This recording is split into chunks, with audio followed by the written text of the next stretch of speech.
আসসালামু আলাইকুম বন্ধুরা, সবাই কেমন আছেন? আশা করি সবাই ভালো আছেন। আজকে আরেকটি নতুন রেসিপি নিয়ে আমি হাজির হলাম। আজকে আমি রান্না করব পাস্তা রেসিপি। আসলে পাস্তা অনেকে অনেকভাবে খায়, যার কাছে যেরকম ভালো লাগে। আমার বাচ্চারা এরকমভাবেই পছন্দ করে। তো পাস্তা রান্না করার জন্য প্রথমে আমি পেঁয়াজ কুচি, কাঁচামরিচ কুচি তেলের সঙ্গে ভেজে নিলাম। কিছুক্ষণ ভেজে নেওয়ার পরে এর মধ্যে আমি দিয়ে দিলাম একটুখানি মুরগির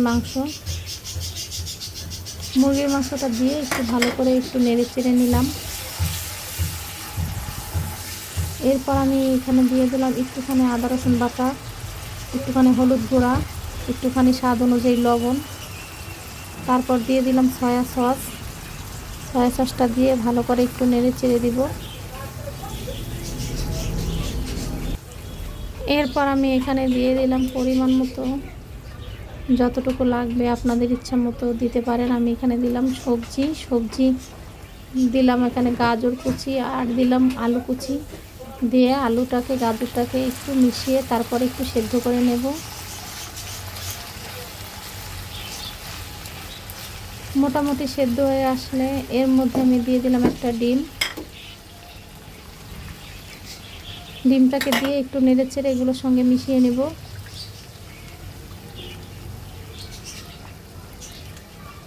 মিশিয়ে নেওয়া হয়ে গেলে এরপর আমি এগুলো ভালো করে আরেকটু ভেজে নেব।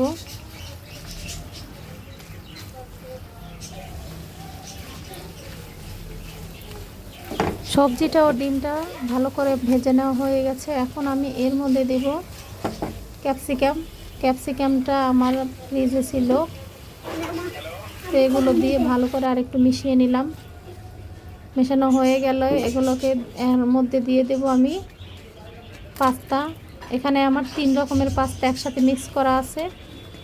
পাস্তাটাকে আমি একটু গরম পানি দিয়ে সেদ্ধ করে নিয়েছি। এর মধ্যে দিয়েছিলাম লবণ এবং একটু তেল, সেদ্ধ করে তারপর ছেঁকে নিয়েছি। এরপর এগুলোকে দিয়ে দিলাম, দিয়ে ভালো করে একটু নেড়ে চেড়ে দিব। এরপর দিয়ে দিলাম নুডলসের একটা মশলা, যেহেতু পাস্তার সঙ্গে মশলা থাকে না, এর জন্য আমি এখানে একটা নুডলসের মশলা দিয়ে দিলাম। এরপর দিয়ে দিলাম টমেটো সসটাকে দিয়ে ভালো করে এগুলোর সঙ্গে মিশিয়ে দেব। মোটামুটি রান্না প্রায় শেষ হয়ে এসেছে।